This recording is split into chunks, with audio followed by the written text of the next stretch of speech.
guys, it's Sheena from Teton Raptor Center, and I'm here to give you all this week's patient update. So let's go ahead and get started. First up this week, we've got Merlin 11-8, and this bird came in from Idaho, unfortunately with a gunshot wound in his left wing. The gunshot wound did break the left ulna, but luckily the fracture is right in the midline section of the bone.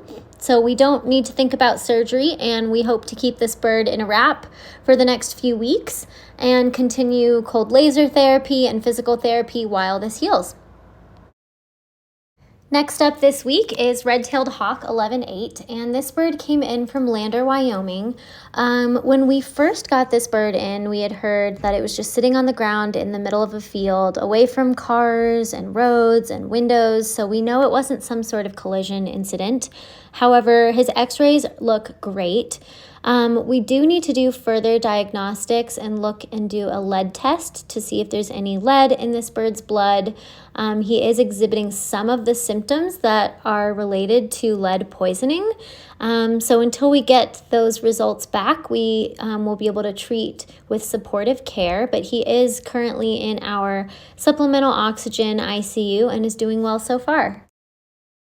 Next up, we've got Great Horned Owl 1023. This is the bird that came in with a fractured coracoid in the left side of his shoulder. He's doing really well. He started eating on his own, which is really good. So we actually moved him out of the ICU and into the PCU where he has a little bit more room to walk around. But we don't want him flying around while that bone is healing. So he currently only has perches that are close to the ground, but he's definitely much happier out there than he is in the ICU. Here we have Red-Tailed Hawk 1021, and this is the bird that came in with some internal hemorrhaging after a car strike.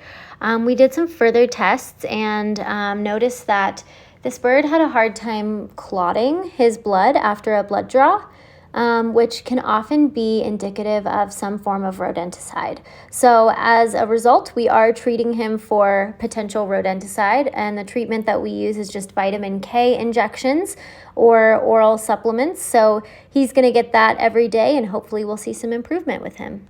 Despite the potential toxins that he's trying to overcome, he is flying beautifully, so that's a great sign. Next, we've got Cooper's Hawk 1025B, and this bird came in from Jackson, Wyoming after a window strike that caused him to break his scapula. The scapula is a complicated bone just because it really impacts flight, and so we're still doing some physical therapy and cold laser therapy before we get him out into the flight barn. Last but not least, for all of our patients this week is Swainsons Hawk 818, and this bird is currently undergoing flight conditioning after he suffered a broken wing. Because this bird is migratory and will head down to South America for the winter, we're going to have to get him out as soon as possible and get him as far south as possible so that he can start his long migration. All right, that's all we've got time for this week. Thank you guys so much for tuning in, and I hope you enjoyed learning more about our birds. Remember that if you want to do your part to help keep wild birds wild, you can check out our website at tetonraptorcenter.org or click the link in the description below to make a donation. Bye!